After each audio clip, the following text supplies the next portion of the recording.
Hey everyone, it's Olivia, and today I'm going to be giving you movie recommendations.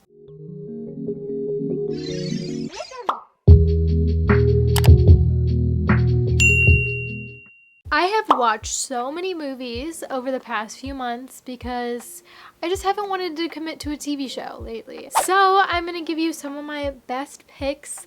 Some of these you've probably already seen because some of them are big names.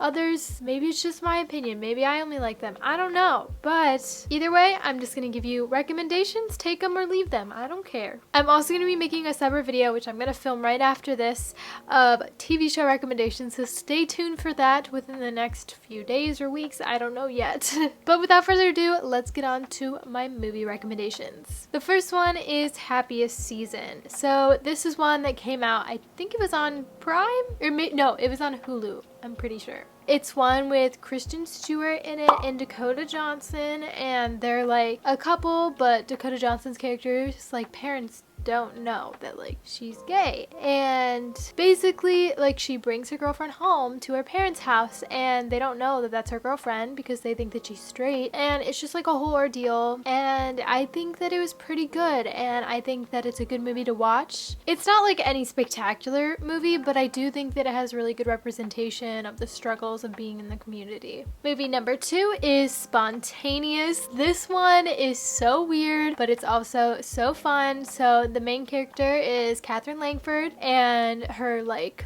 love interest in it is Charlie Plummer. Basically, there's like this disease going around in their town that is killing like the senior class of their school, and like people are just blowing up, and they're pretty much just trying to avoid blowing up, and it's really weird, but it was really good and emotional. Next is the movie Miss Stevens. It has quite a few people that you might recognize from it. It has Lily Rabe, I don't know how to say her name right, but she's in it, and Timothée Chalamet is in it, and Lily Reinhardt is also in it, and Lohanthony, if you remember him. So this movie is about, I think it's a forensics team or something along those lines. They're going to their competition, and so they have to like stay overnight at like the hotel, conference center, whatever, and Timothée Chalamet's character just has like a lot of issues with his mental health and family and everything, and it just kind of all unravels. And I don't know, I thought it was really, really good and excellent acting and everything. I haven't watched it for a bit, so I kind of forget the plot line, but I just remember being like, wow, this movie is amazing, so you definitely should check it out. Next, we have another Timothée Chalamet movie. I went on a big kick of watching his movies when I got obsessed with him, but Beautiful Boy. It's on Amazon Prime, and it is so good. It's based on a true story, and it's about a boy, which is Timothée Chalamet, who has drug addictions, and his dad, which is Steve Carell, who is just trying to have the best happen for his son, and it's definitely a struggle along the way, and you get to see all those struggles, and it's very heartbreaking, but also there's some uplifting moments, and it's a good one. It's a really good one for your emotions. Next is the movie Unpregnant. I'm pretty sure this was on HBO, and it's a girl who is, I don't know, in high school, and she gets pregnant and she wants an abortion, but there's nowhere to get an abortion in her state. So she goes on a road trip with one of her old best friends, and they get in a lot of arguments, struggles, because they need to go somewhere that's like states away to get her abortion, and there's just a lot of things that go down on her journey to get her abortion. Next is one that a lot of you probably have seen, but I gotta throw it out there because I personally did not see this when it came out, because I was like, oh, these type of movies, they're not for me. Ew, no. But then when I got on my Timothée Chalamet kick, I watched it, and it's honestly one of my favorite movies now, and it is Little Woman, the 2019 version. I'm not really gonna go into the storyline because it's a very like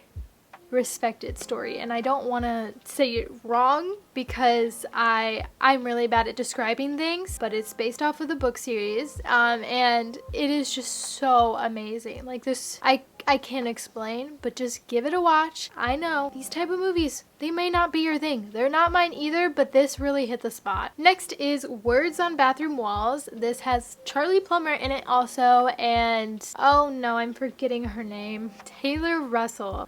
So Charlie Plummer's character has schizophrenia, and so, you know, he's like sees things all the time, and just he's not always in reality, and it's just basically about his struggles and him trying to get better and just figuring out who he is and how he can live with his disease, and he falls in love with a girl and she doesn't know about the whole entire thing, and it was really good.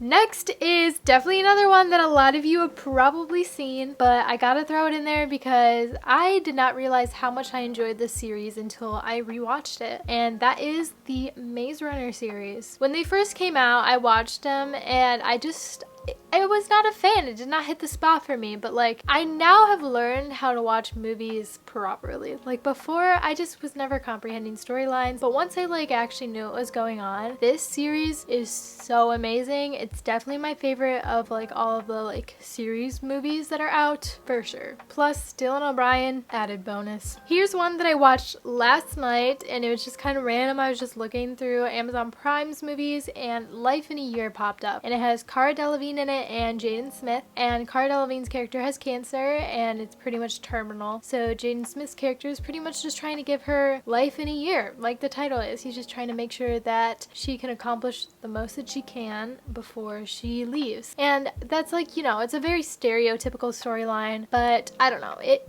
was different in its own way. It had some quirks to it, I guess. I really enjoyed it. It's an easy watch. It was really good. The next one is Flowers in the Attic, and I watched this because I love Kiernan Shipka. She's such an amazing actress, so I was looking through her movies and I saw that she was in Flowers in the Attic. This came out in 2014, and this is like the TV version of the movie, and it's about a family whose dad dies, and then the mom wants to inherit her parents' wealth after the dad dies because she's now broke, left with 4 kids.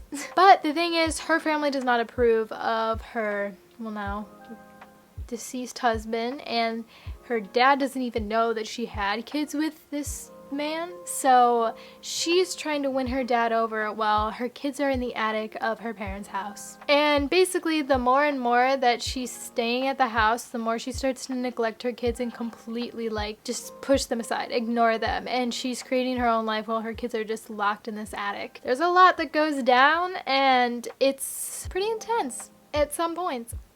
I liked it. This next one is a great one. It's very relatable, I'd say. It's The First Time, and it's basically about these people who were virgins and eventually, you know, they have their first time together. And it's just, the things that happen are just like very relatable, very realistic of things that can happen like when you're in high school and stuff, and that's why I liked it. I like a very real movie, and it has Dylan O'Brien in it and his girlfriend, well, ex-girlfriend, Britt Robertson, but it was a great movie.